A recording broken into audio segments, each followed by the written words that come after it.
All right, we'll come back. And I'll start with it. The Chataya Ani Maskir Hayom. I forgot to record the first half, but it's okay. The actual halacha will all come out in this half. So it's, hopefully there won't be too much lost.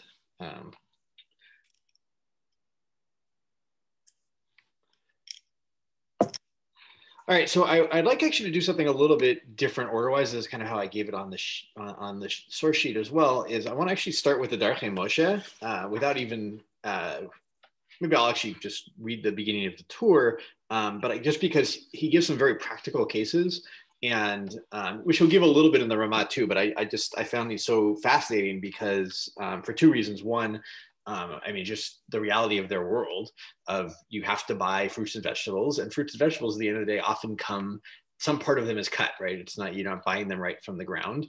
And so the question is, what do they cut with? How are those knives cutting them? And the second, just because we were traveling last week. And so, when you're in a land where you can't easily, even in Syracuse, there's some access to kosher food, but, like places where, like, can I buy cut up fruit from a store?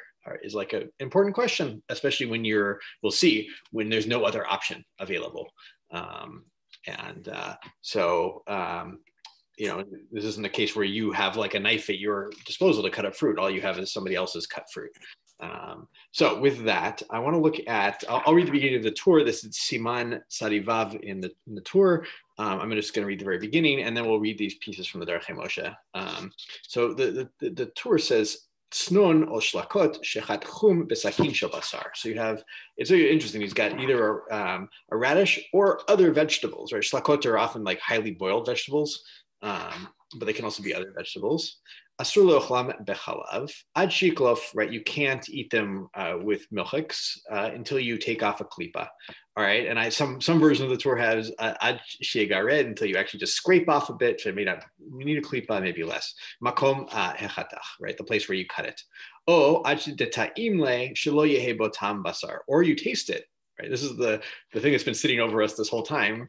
Right, if I have a fleshik knife and I go and I cut a vegetable, an onion, let's say an onion from the moment with it, did the onion absorb flavor or not? Taste it, see what happened. Verashpa katav shekulu asur. Right, the Rashba says the entire thing is asur. Vadonia v'harosh zal lo katavkin, but the Rosh didn't write this. All right, v'katav b'sefer truma defilu ina sakin ben yomo asur. Right, so sefer truma says even if it's not ben yomo, which means that the whole case the Torah is talking about here is a ben yomo case, which also might be why shlakot come in here. That he might mean the vegetables are still hot. All right, potentially. So with that, that's all just the beginning as an intro, and I wanted to read now the Darchei Moshe, starting with Daled. So let's see, who is next on my Yavni? You have to read Daled. Or I'm just finding the Daled. By the way, just be careful. There's a Daled and there's, I believe, a Daled star, and the Daled comes before Gimel in my version of the Darchei Moshe. So. Oh, interesting. Yeah.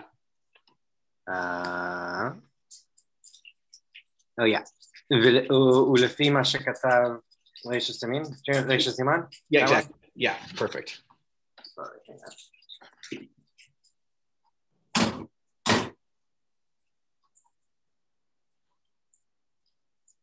ולפי מה שכתבתי ריש סימן,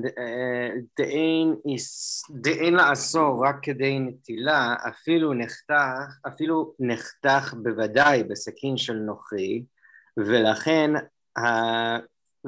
המנהג הפשוט לקנות חרין, אף על פי שבוודאי נחתך ראשו בסכין של נוכרים, ואוסרין כדי נטילה בראשו,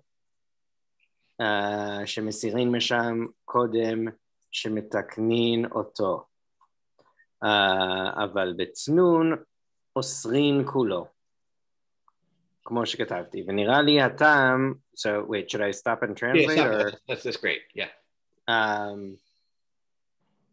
So for things that were definitely cut with a knife of a Gentile, the practice is to buy it, but then to cut off kedei netila. Great. In particular, what are we talking about here? What thing? Horseradish? Yeah. Horseradish, yeah. Did you say that and I missed it? I'm sorry. Oh, no, I didn't. Yeah. I'm just, that was a question mark because I was uncertain.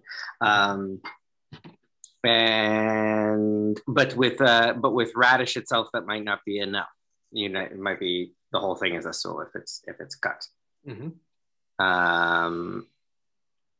ונראה לי הטעם המנהג אף על פי שאין לחלק בין חריפות צנון לחריפות התמחה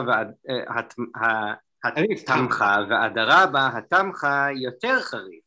מכל מקום מצנון שאפשר להחמיר כי אין דרך למכור אותו חתוכים ואפשר להחמיר החמירו.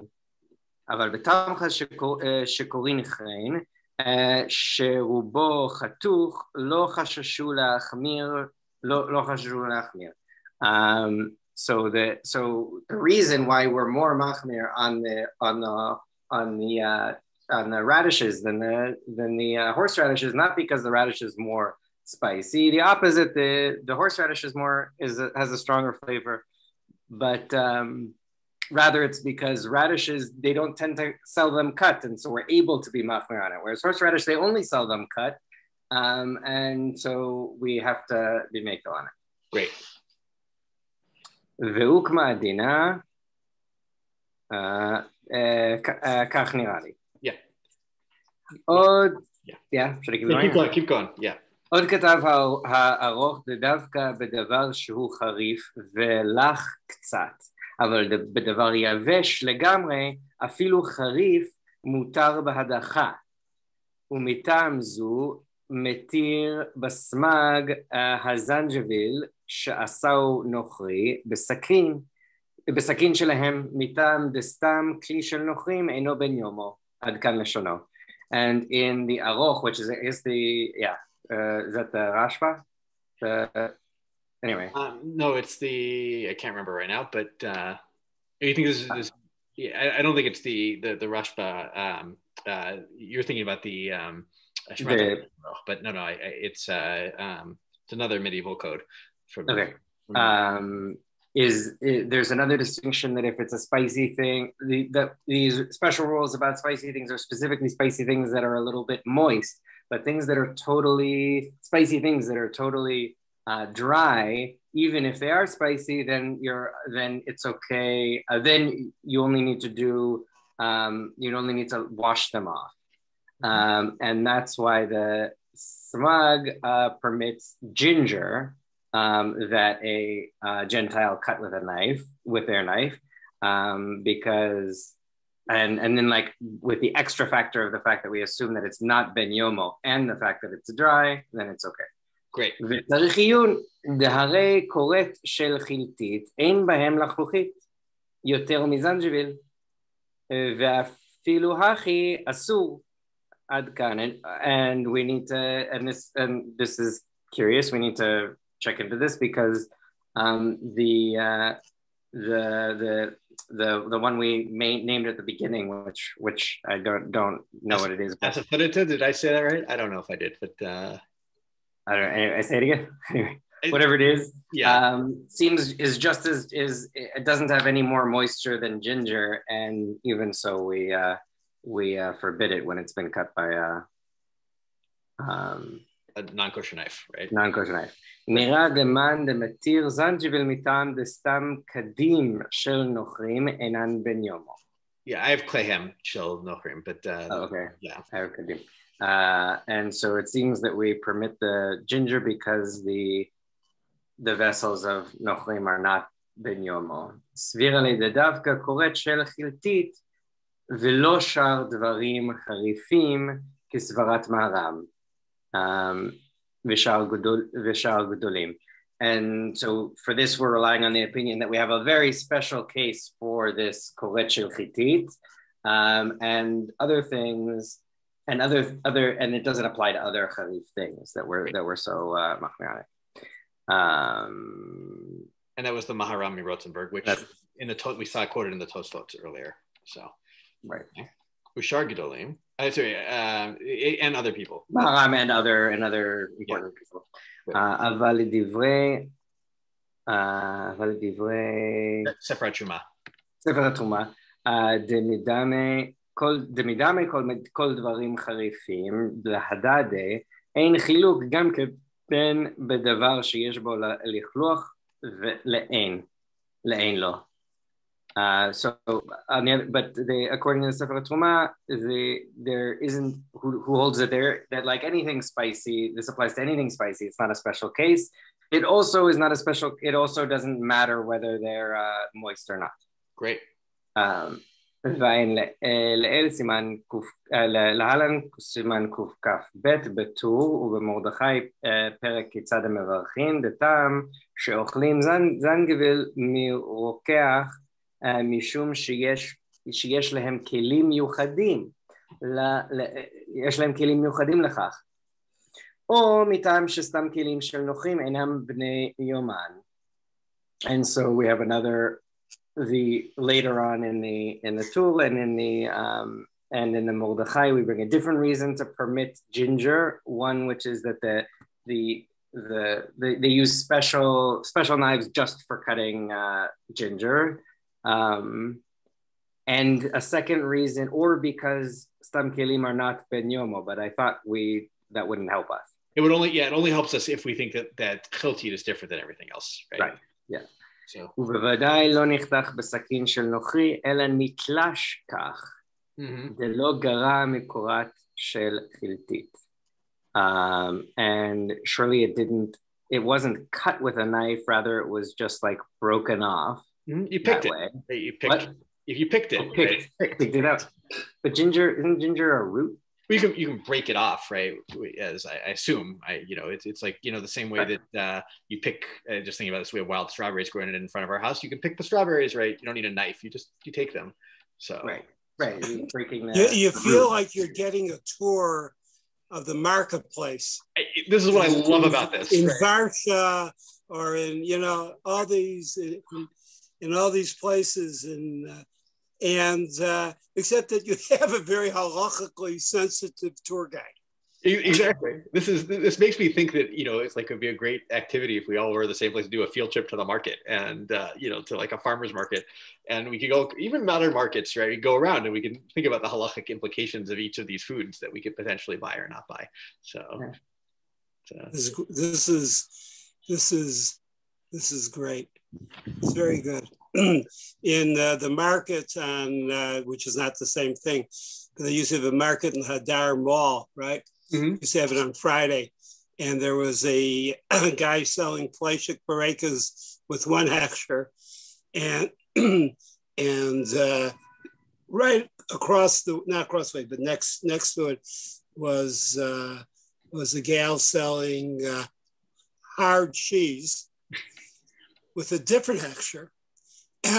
But they were both Israelis, and they would share the knife. It was like they're off, but they'd share the knife.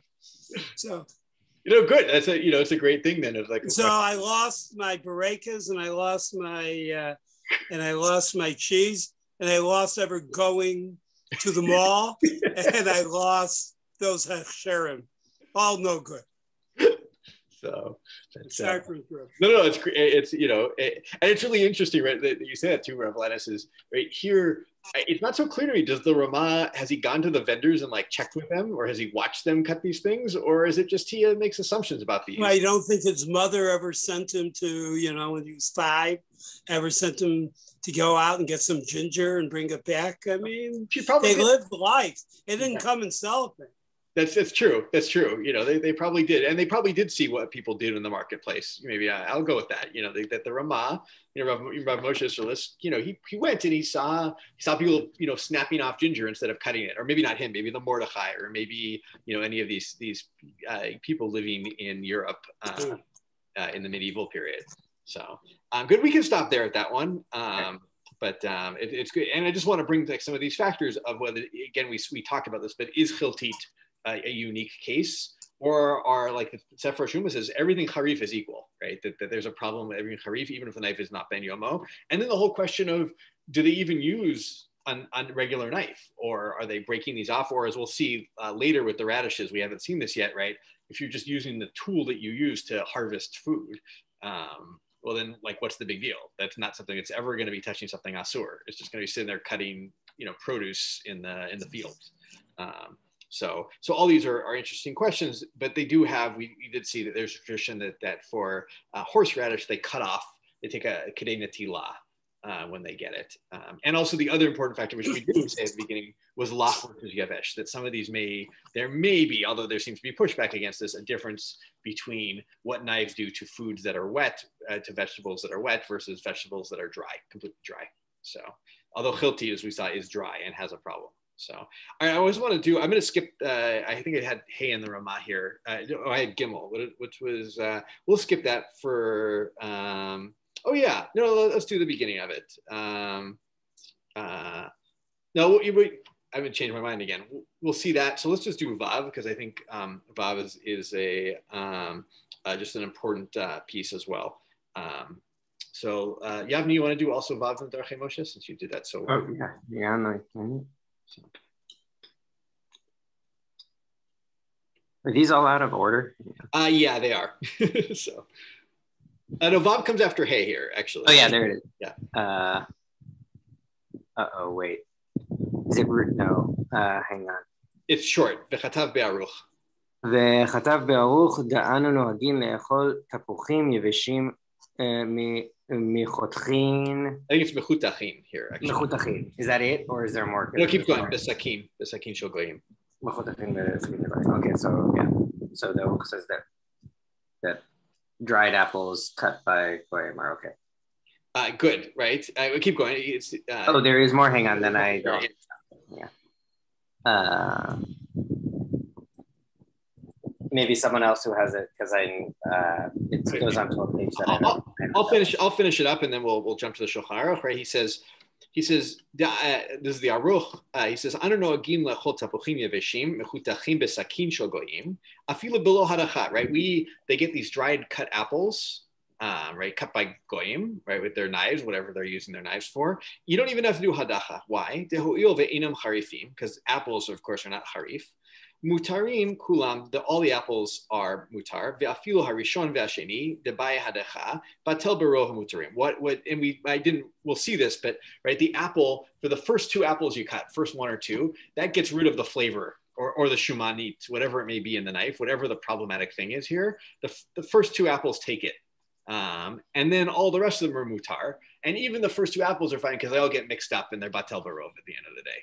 So this is why they're buying cut apples and cut dried apples in the marketplace in their world. Again, right, this nice kind of really, you get to see the medieval, it's not so different, I don't think, than our own, truth be told, our own world, but, you need to buy produce and all of it has been prepared by goyim. Like, what do you do? So, and of course, right, there's no, unlike in Eretz Yisrael, where there's no concern here of truma maser, but there is concern of, Rav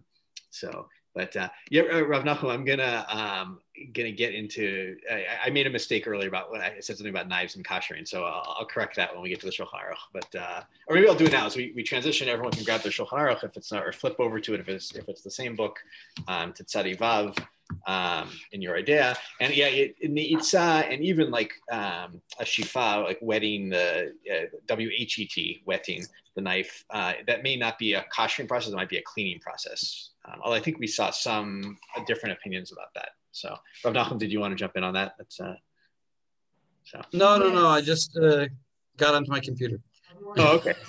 so good. All right, we're gonna go to the Shulchan Aruch now, and I want to just pull up my document, make sure I know. Okay, yeah. What other sources we're gonna see? So let's see. Who wants to read? Isaac. We haven't. I think I got out of order here, but Isaac, we'll go to you. You'll start with Seif Aleph in the Shulchan Aruch. Flipping pages. You there, Isaac? Did you? Yeah, I'm here. Sorry, I'm just getting to the right spot. Great. All right. Tanun o silka shechacham besakin shel basar ben yomo o sheino mehunach asur לאוכלם בחלב עד שייטול ממקום הרצה כדי נטילת מקום שהוא כעובה אצבע או שיטמנו ולא יהיה בו טעם בשר, שאז מותר בחתיכה, ויש אומרים דהו הדין לאינו בנו, והוא מקונח. Okay. Good stopping place. Go for it. So a radish or a leek that you cut with a meat knife, that is a ben yomo knife, or that is not thoroughly like wiped off, it's also to eat them with milk or dairy until you cut off a fingernail's breadth from the place where you cut it, or until you taste it and you make sure that it doesn't taste like meat. And if you taste it and it doesn't taste like meat, then it's okay if you rinse it. And there are those who say that this is also the case with a non-ben yomo knife, or when it's clean. That the cleanliness ben yomo status doesn't matter. You always need to do these things. Exactly. Right. This is the whole thing. Right. This is against the Rashi in some ways. Right. That the Yeshomrim. Right. That in the it might be the case that even a clean knife, if it's Eino ben yomo and it's cutting something spicy or something sharp, I'm going to use sharp. That's better. Might be problematic. Okay. Keep going, and then we're going to go back to the shach and the pre chadash. נטל מהם כדי נטילת מקום, וגם לא טעמם ובישלם בחלב, צריך 60 כנגד מה שנגע מהסכין בהן, והוא הדין להדחם בסכין של גוי. Okay, so if you didn't take the fingernail with breath, and you also didn't taste it to see that it didn't taste like meat, and you cook them in milk, it needs 60 versus what it absorbed, 60 versus like the area that touched the knife. Great. Or technically the knife touched the vegetable. I think of the knife that touched it, actually. Yeah. Yeah. And this is also the case if you use the goyish knife. Good, which is interesting, right? We saw other Rishonim who say, or some Rishonim who say, no, there's a difference between the knife of a goy versus a knife of, that's a kosher knife that you just used for, that's just a meat knife. But here, the Shulchan Aruch doesn't make a distinction. So, and he's got his, even though his Yeshomrin, his main, not the main, the first psak he gives, right, is that for the tznon or the tzilka, which is interesting, right? It's not just tznon, it's multiple things here, right? It's only a dirty knife or a ben yomo knife, and the second opinion he gives is even a clean eino ben yomo knife, right? The two extremes kind of going there, which we're worried about. So, but what he doesn't have, which we saw, is doesn't have that the entire radish becomes asur, right? It's just the netilat makom. So good. That's and so keep going. Let's read the Raman. How he paskins with this is a nice long Ramah. אם חתכן דק, צריך לשער 60 נגד כל הצנון, ויש אומרים שאם חתך צנון בסכין של איסור, הוא לא אסור. וכן אם חתכו... I said, yeah. Sorry, you keep going. Yeah. וכן אם חתכו בסכין של בשר, אסור כולו בחלב. וכן נוהגים לכתחילה, אבל בדיעבד אין לאסור רק כדי נטילה, וכל זה אם חתך הצנון עצמו, אבל אם חתך בירק שעל הצנון, אין לחוש. Okay, I'm gonna translate. Good. Okay, so if you cut them up super thin, or super fine, like you, I don't know, like dice them or mush them. Yeah, dice is a great word there. So okay, so if you dice them, then you need to have 60 versus the entirety of the radish. And there are those who say that if you cut it with a knife that had absorbed Isser, the entire radish is Asr if you diced it. No, I think that's right. There's one version is the entire radish is an isur if you dice it because right everything is netilat makom, and the second version right, is the yeshimrim that some people say that if you cut a radish with a non-kosher knife, the whole radish is problematic. Right, we saw this before, that the whole thing has become essentially an isur, and it's not just the amount that the knife touched it, and taking a kedei netila or anything like that. So very different opinions there for the Ramah. Right, and he says that's our, and that's how we that's how we lechatchila paskin. So aval b'diavad. No, and this is also the case if the basar knife, and then the entire thing is aser in halal. Same principle, just applied to the basar halal. And this is our custom l'hatchila, but the diavad, you can just say that the little fingernail clip is aser. You just have to take off that. And this is if you cut the radish itself, but if you cut the radish leaves, radish tops, then there's no problem. So they're not spicy. Is basically what they're saying. Right, and this is an important point, right? There's three parts of the radish that we're going to see. I think that I call it three parts, right? There's the stalk that sticks up out from the ground, the radish that's under the ground, and then the root or the tail. So wait, can I jump in here? Yes, please. Joel, can you tell us the difference between the Mechaber and the Ramah here in Psak, and what does the Ramah mean by B'diavad? Great. Well, that's going to be an interesting question, right? Of what is B'diavad? Like if somebody already cut it, like if I go to the store and it's already there, and in fact, I think I assigned at some point we'll see. We'll answer the first two questions. Yeah. So, right. So the Mechaber thinks that, there's two opinions in the Mechaber. That there's the Mekil opinion in the Mechaber at the beginning, which sounds like if I cut, if it's an Eno Ben Yomo knife, and so if I assume that all knives of Goyim are Enam B'nei Yomam, then if I go to the store and I want to buy a radish, that's fine. Right? I might have to do hadacha, but that's it. There's no netilat makom, nothing like that. The second opinion would be that I'd only need in the Mechaber is that I need netilat makom in that case. It's not so clear because just looking at his language again, it sounds like in all these cases, right, you shouldn't lechatchila do it in his world. But it's very interesting that Silka made it in here, although we saw it kind of floating around the conversation. And in the Ramah's world, though, is that lechatchila we treat, potentially, you might even treat, the Mekil position is also netilat makom, but his machmer position and the way he's noheg is that we treat it as if the entire radish is problematic, lechatchila. The diavad, right? And because I would simplify. I would just somebody said I would simplify that the machmir opinion of the Mechaber is that you should, as the strictest opinion, is that you should remove kedei as you cut. Let's say like this: you cut an onion with a fleshik knife in your kitchen, and you say, "Oh, I want to use this knife now for milchiks."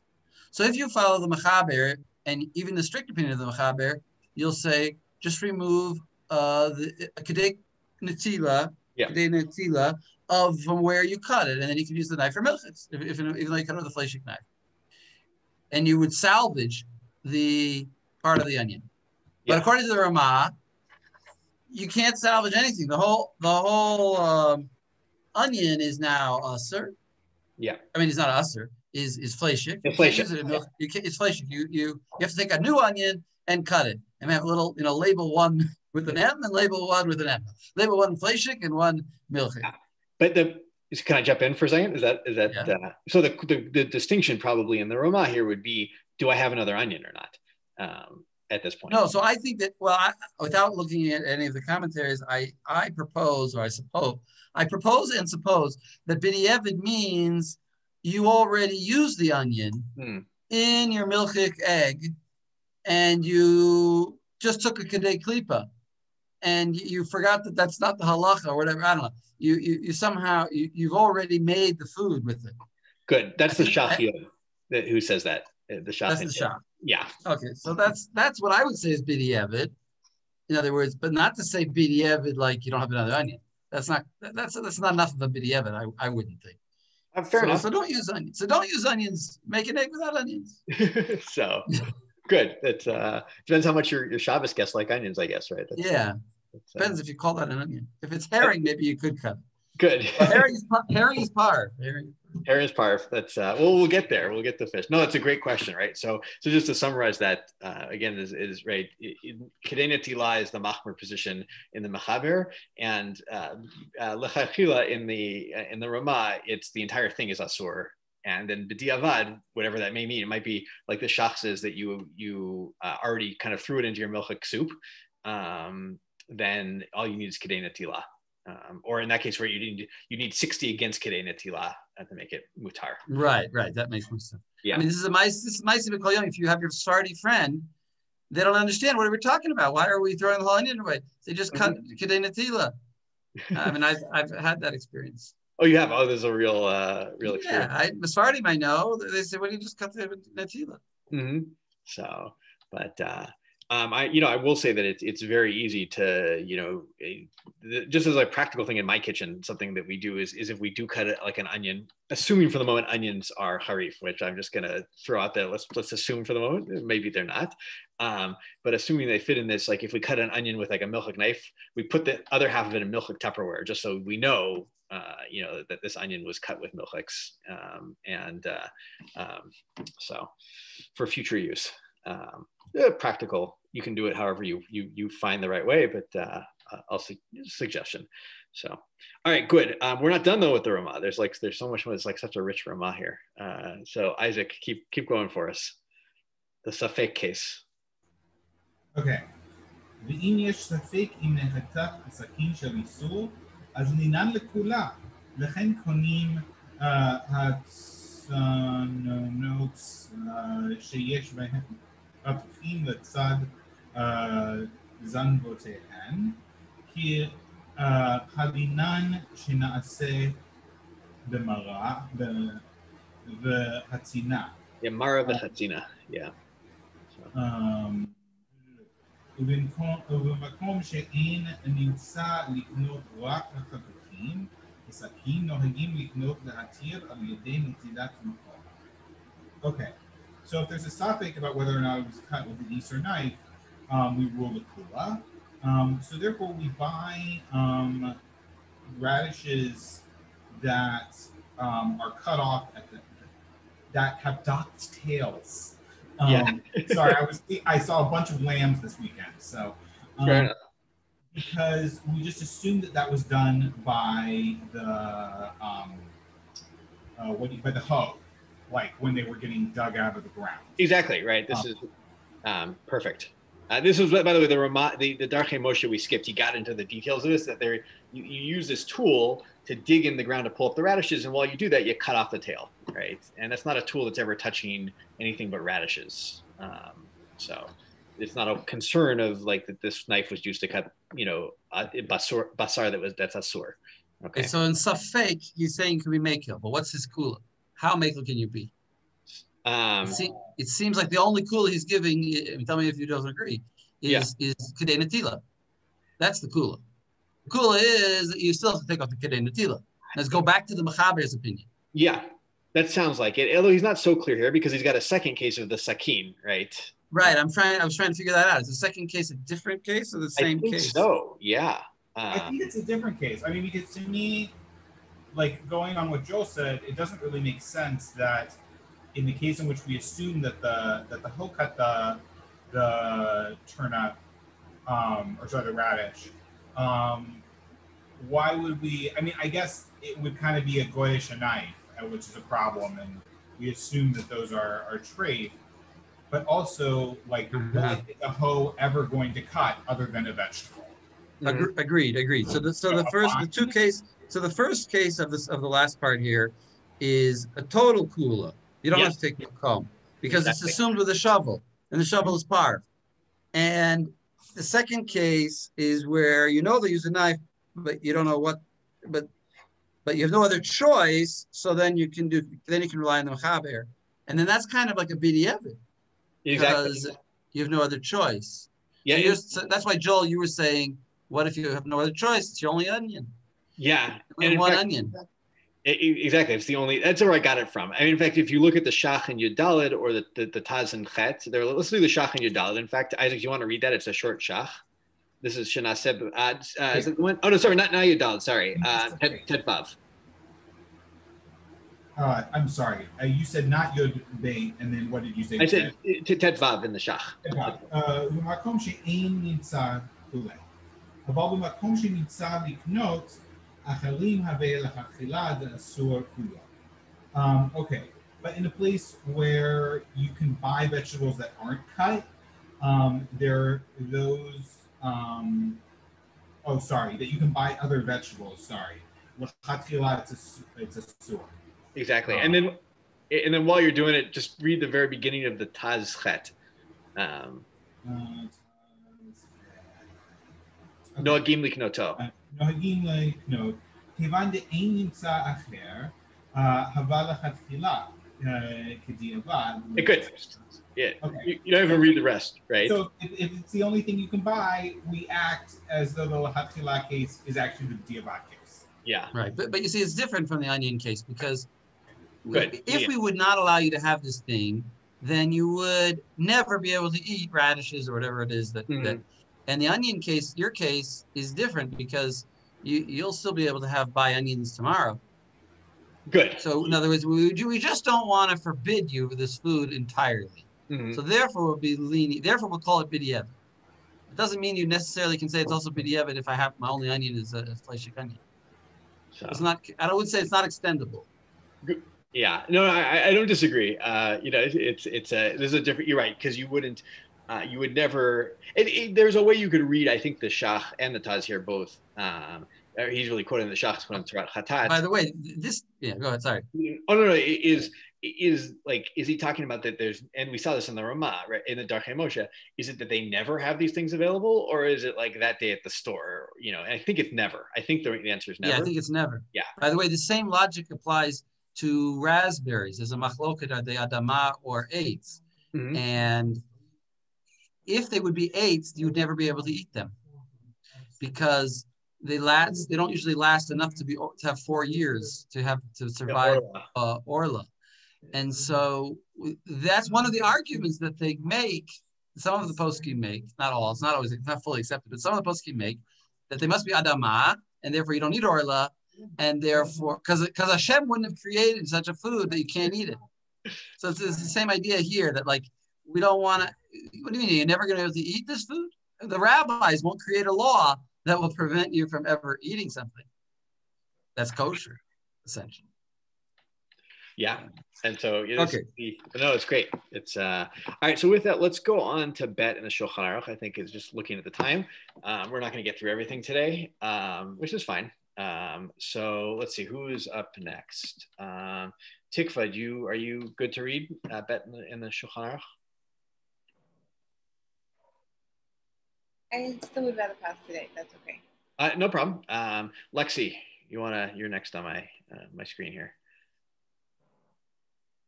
Sure. אם חתך בו שומין בצלים וקרישין, וטעמך שקוראים קרן, וכיוצא בהם מדברים חריפים ופירות חמוצים, ודגים מלוחים, דינם שווה לחתך בו צנון. So it just brings in a bunch of other things that doesn't hold. He does think that at least it's known a radish is comparable to all of these other things and they have the same din. ומכל מקום מותר לאכול מרקחות חריפים של עבדי כוכבים, כגון זנגוויל וכיוצא בו, ויש להם כלים מיוחדים לכך ותושין אותו. Right, so nonetheless, things murkachim is spices, right? Yeah. Right, so spices I can have even if they're from a sharp flavored thing because people have kalim that are particularly for that spice. They don't want the flavor to be messed up by using that for something else. Exactly. So, all right. So good. I'm trying to remember if I had something really important on that. I don't think I did it with the Nosei Kalim. So do Gimel too while you're at it. So that's okay. Sure. Tavlin shenidachov meducha shel basar ben yomo asar l'ochlem b'chalav. Fine. So what if I do end up like smashing spices in like a mortar that I use for meat, then I can't eat them with milk. V'yishamrim afilu eno ben yomo. He brings in the opinion that actually maybe even if this is eno ben yomo in this case, like maybe in general you don't worry about tavlinim because we think that like stam they're generally prepared. Like for when we're worried about akum stuff, we assume they're generally prepared in things that are miuchad lahem. But if I know that it was made in XYZ gender, I can't have it with the other. Great. Right. So this is, I don't know how much this happens in the modern day world, that you use like a meat grinder to grind spices. But in their world, apparently this did happen. And so the Mechaber says, if it's Ben Yomo, it's a problem, and which he seems to be going on his first opinion there potentially. And then if it's, but the Ramah says even if it's not Ben Yomo, right, that could still be a problem. So, okay, with that, I don't think, unless anybody has anything more to say about this, I want to get to Dalit because I love this case. It's like such an important case. The lemonade stand on the side of the road, the non-Jew is selling. Yavni, go for it. מי לימוניש שמביאים האופי כוכבים וכן חתיכות דג מליח שמביאים העובדי כוכבים בחביאות מותרים. So lemonade of Gentiles and slices of salted fish of Gentiles, they are allowed. Good. Rama says, מפני שמביאים הרבה ביחד, ואף אם נאסרו מקצתן שנחתכו בראשונה עם סכין של גויים, נתבטלו באחרים והנחתכים אחר כן, שאינן נאסרים כי כבר נתבטל טעם הסכין בראשונים, ולכן כולם מותרים. So even if you say you worry that the lemons or the fish were cut with a knife, a Gentile knife, the first ones are the only ones that are asul because they effectively clean off the knife for the later ones, and then when they get mixed in, they get bataled in the large quantity of the other ones. Great. ולכן אוכלים בקצת מקומות הכרוב שקוראים קומפשט. Yeah. So. אף על גב דפרוס וחתוך. ויש מקומות שמחמירים בזה ואין לשנות המנהג. And therefore we also eat also, in some places, they will eat the cabbage that's called kompost. Compote, maybe. Is it compote? Is that what That's my guess. Like They would make like cabbage jam. Oh, interesting. That's or it even could be cold cabbage soup. Maybe. No, we looked it up. It's like literally like jam. Oh, really? Jam. This is. I was wondering what this was. I mean, it's clearly something that's spicy. Seemingly, but well, I think the cabbage itself is spicy. Yeah. When they cut up the cabbage, that was spicy, but then they mix it all up, but when you say jam, but it's not probably sweet. It's probably like a savory jam. But is this something Lexi? Is this something that's still made today? Is this? I have no idea. I remember we looked in. Oh, I remember what text we looked in. Did some research in the Belaz. All right, it's but yeah, all right. It sounds like they're buying this in the stores, in medieval, Germany or wherever it is, or Poland. All right, keep going, Yavni. Yeah. Which is cut. And on the other hand, some places they are machmir and they won't eat the cabbage jam. אבל שאר הדברים שאינם חריפים, כגון תפוחים, או לפתות היבשים וכדומה נוהגים בהן היתר, כמו בלימוניש ואין להחמיר כלל. But other things, cabbage is apparently a spicy thing, but other things like apples or turnips, dried ones, then you can eat it just like lemons. So good, right? This is a very practical piece here on the halacha. Well, this is an amazing opinion he's making. This is a totally wild opinion. Good, but it makes a lot of sense. So he's saying that like you can view as though the knife cut everything and therefore it's batel and everything, because it's like a huge factory.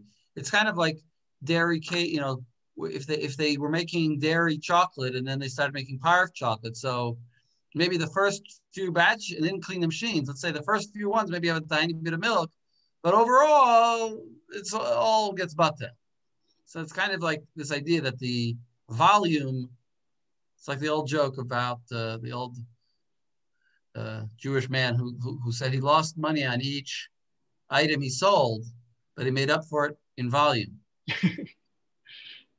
Yeah, no, this is, and this is an important, all jokes aside, an important halacha with, cut up vegetables that are cut up in a factory versus something that's, done, each into the knife, you imagine in some cases there's a person has a knife and it's just like an individual and they just they cut like your radish for you and then you see them turn and they cut meat, and you're like, oh, did they just do that? Versus there's a factory that's dedicated and they've cut like 1 billion onions in it and they may even make meat in there, and cut meat, but they do a huge run of onions, you may have less concern about that.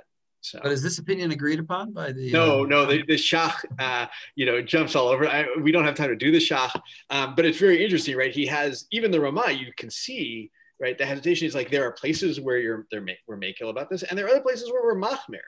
And the shach actually takes the machmir, if I remember correctly, not just to be like about the kruv, but also about the even lemonade potentially that we can. What's his reasoning? You remember? I'm trying to see if I can find it very quickly here. I think he says like we don't know that it all comes out at once, right? That it and that even there may be a case, right, that it's like each time it kind of right. Each piece can be a suffix deraita. If he cut up pig fat before, you don't know which one actually got the drop of pig fat on it. Exactly. So this is, by the way, I wanted to bring this in. I happened to, over Shabbos, I was looking at Noda B'Yehuda and his question of like with Tata Gavar or Ilah Gavar. He's got this tshuva. I don't know if people have seen this. We've even talked about it. Right? He says, why not just do a trial and taste it and see which is true, which is right. And he says, no, these different cases. You have different, like the amount that comes out of something changes each time. And you don't always know how much it is. And I think it's the same thing with kalim here, right? It's like, you don't know, is it the first cut that gave off all the flavor, or maybe the 15th cut, or and so each one could be asur, or each one could have a little bit that makes it asur. So good. This is the shach there in Kaf. It's worth looking at. Probably everyone did. That's against the idea that like all the flavor comes out in the first two and then we're fine, right? That it's first one or two. And this is instead, it could be any of them or it could be all of them that are getting the flavor from the sakin. So, all right, good. We have, let's see, 9 minutes. I want to look at hay and then the pitchei tshuva in hay as to like a final, who's going to quote the Chavot Yair. So let's see who we left, who hasn't. Maybe I'll read for the end if that's okay with people. All right. So hey, in the Mechaber, he says chatach kishuin besakin shel basar mutar lachlam bechalav. With what? Begrida bilvad. All right. So sheigrod mimakom chatach. All right. So if you cut cucumbers with a meat knife, you can eat them with milk, as you just have to do some scraping on the place where you cut. That's all you have to do. Scrape it off. So. Okay, it's less seemingly than nitilat makom, right? And if you see the taz there, he says because the cucumbers are wet, right? You don't need. He actually says this. He says you don't need halacha is not sufficient, but you don't need a full nitilat makom. All right. V'im chatach bo lefet, where we saw this in the Gemara, afilu grida ina tzarich, right? But if you are in between, if you cut a turnip with it, we said turnips like dull the flavor, right? Then you don't even need to scrape off the place. All right. Good. Okay, so let's just checking that someone put something in there. All you need to do is to wash them off. So just to kind of summarize, there's 3 levels here, right? There's hadacha, grida rather, and netilat makom, right? In that order, right? So for a lefet, you just need hadacha. For something that's neutral but wet, like kishuin, then you have to scrape off the place. And if we saw for harif things, you maybe need netilat makom according to the Mechaber. All right. Velo od ela afilu tznon shechatach achar halefet. And he says not only that, but if you chop a radish after you chop a turnip, shari behadacha, right? That makes the same way that we saw this, the spicy thing kind of reinvigorates the flavor. The lefet dulls all of it, and there you just then need only to do hadacha on the tznon. Kamo halefet, like the lefet itself. Lefishatam halefet mishuneh. Why? Because turnips have a strange flavor. Umevatel tam haniflat mesakin, and they negate the tam that comes out of the sakin. So very interesting. So if you want to be safe with all this stuff, always be make sure you're chopping turnips along with all your spicy things. So and Haggah. And so this is the Haggah, v'dafka lefet shetam mamashuneh, aval yerek or lechem ushar devarim lo.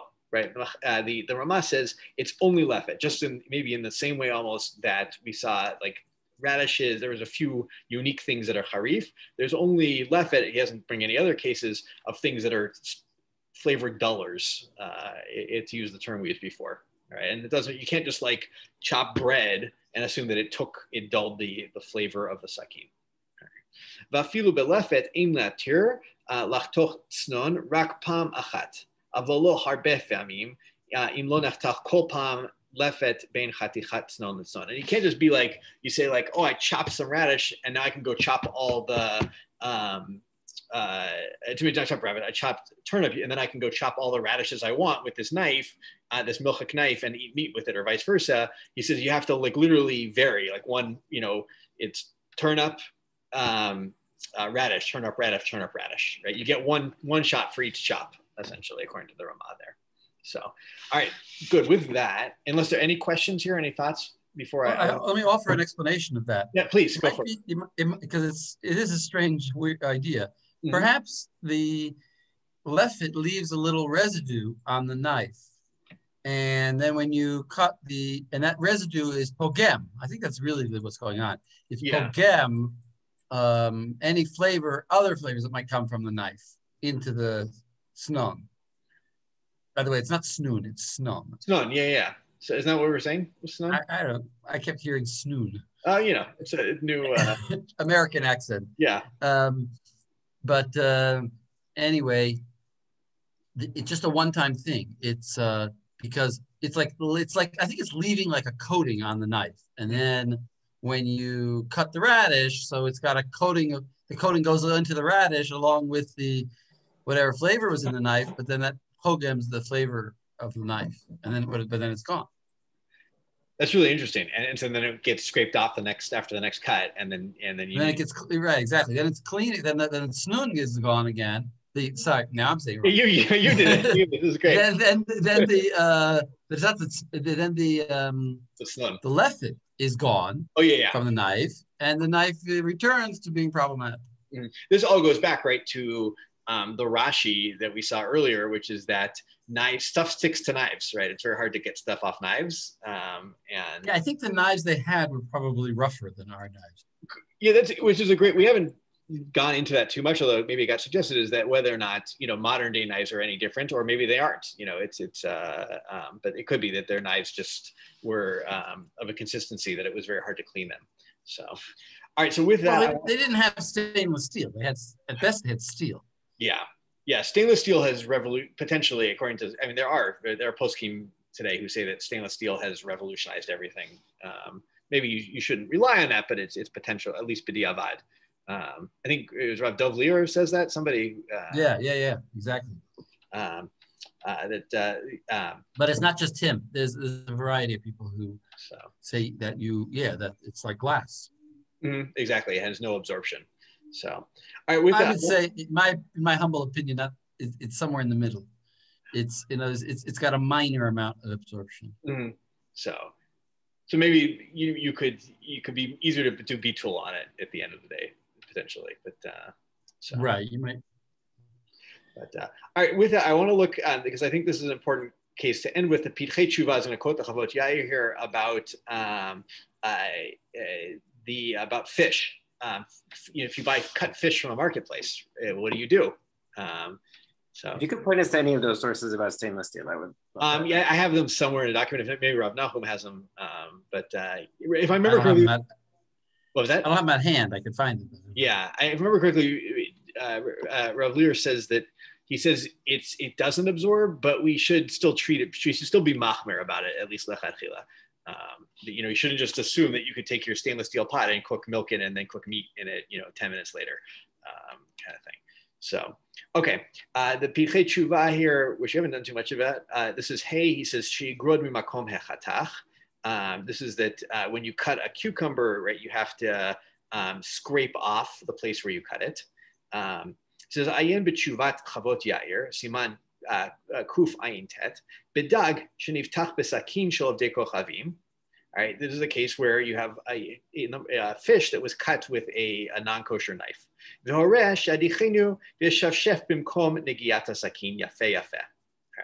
he says there you just have to wash it and then you kind of like rub the place where the knife touched it. Right.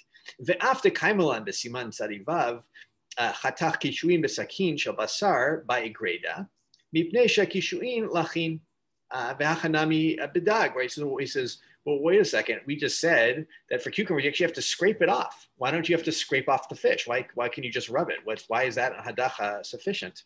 V'yesh lomar, desham devar kalhu ligrod ketzat mibe piske shalom ma'ire kishenatchu dak dak. All right, de'en yigrod kol chaticha ketana mikol tzadav. All right, so there we're talking about something where it's really easy to scrape. Right, the place of being cut, and not a case, for instance, it was really chopped up finely, and you had to get, like it's cubed, and you have to get each side of it in these small little cubes.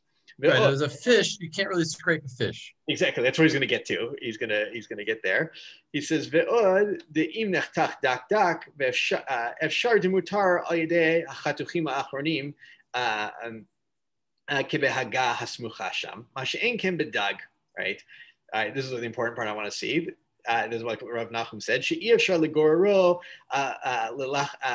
lachuto. All right, you can't scrape a fish, right? V'im nemar likloth makom echatach yafsid kulo. And he says if you have to do klipa, then you've lost about a bunch of the fish. And ad mikol makom, and this is further in the tshuva. Amarti sheishtof alav ma'im. Ve'avor alav bekoach chudo shel sakin ugreda mamash mibasar hadag lo bai ve'afilu adinan sakin ben yomo dai bechach ayen sham. He says what did he instruct people to do? He says wash the fish and then take the blade of the knife, the sharpness of the knife, and just kind of run it over the fish, the place where it got cut, and that's sufficient. That's what he taught. Even if it's a ben yomo knife that they used, this is the knife they used to cut the shark or the shellfish or whatever it is, or the shrimps, that day, wash. So, and then they cut your salmon. You wash off the salmon and you take the blade of a knife and you kind of just run it over the salmon there. And that's. Well, I would say you scrape it over the salmon. Scrape it. You maybe run it is not the. Yeah. Sounds like a ceremonial action. Oh yeah. Okay. I didn't get it that way. Yeah. But so. Well, but what does it come out? So let's say, can you go to a sushi restaurant and order salmon sushi? It sounds like not here because I mean, unless they're doing that for all the pieces of salmon potentially. Right. Well, or sushi restaurant where each piece is made to order, perhaps you could ask them to do that. Although isn't the rice still a problem for bishul akum? There could be lots of other issues beyond this. There could be lots of other issues. The rice. That's an interesting question. I have to think about that. It's not made for.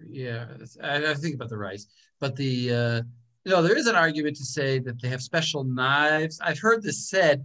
I don't know if it's really true. They say that, oh yeah, they have special knives, but I don't think they have a different knife for each kind of fish. And they certainly have some fish there that might not be kosher. And then they have, just because you're getting a kosher fish. So it might be, well, what about a supermarket? What about like supermarket buying?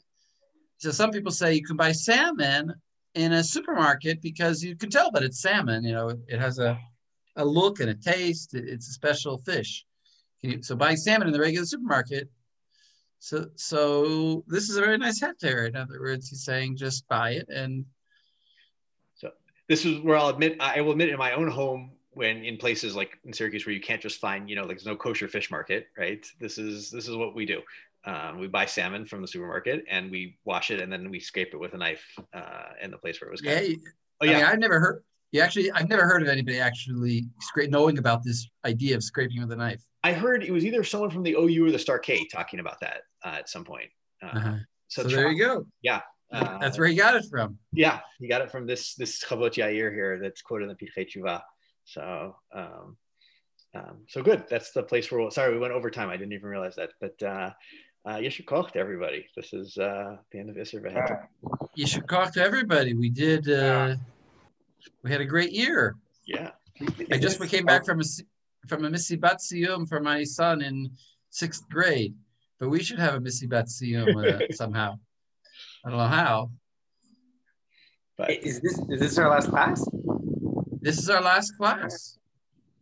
But stay tuned because next year, Rabbi Landis sent you out all an email. Next year, we're planning on doing Even HaEzer, laws dealing with Kiddushin and a little bit of Ketubah.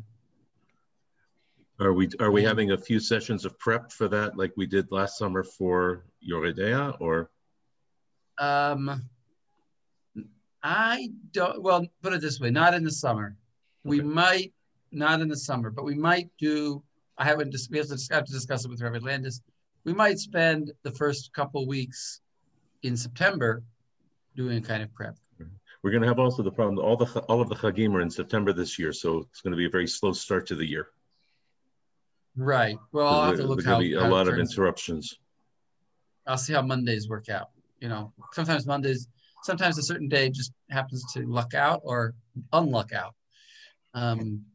Anyway, but you should go to everybody. Amazing. Yeah. We got through all of this. Wow. It's a lot of material. Those who want to discuss learning further should talk to Rabbi Landis, but you're all invited to stick with us for Ketubah and Kiddushin laws. I hope everybody enjoyed. I enjoyed. It was a great year. Very much. Thank you very much, and shkach to everybody. Thank you, Rav Nachum. This is sure. Thank you, everybody. Thank you. Thank you, Joel. Joel, you did a great job. Thanks to all. Everyone. Thanks to everybody for contributing their ideas, their energy, their good jokes. I have a joke I could tell you if you have time. We have 2 minutes. Yes, I love a joke.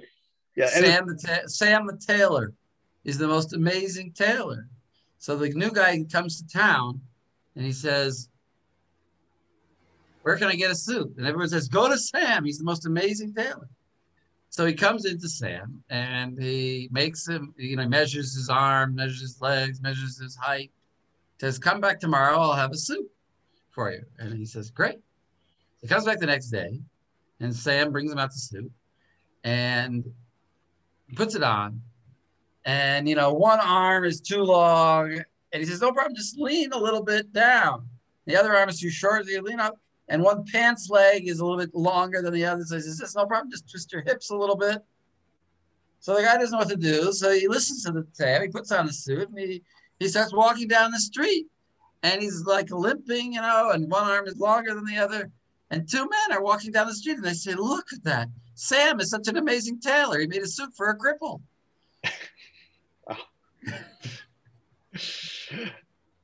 With that, we will end. And, let me just very quickly share one of the jokes I tell my bar mitzvah students. Why do we lock the Aron Kodesh?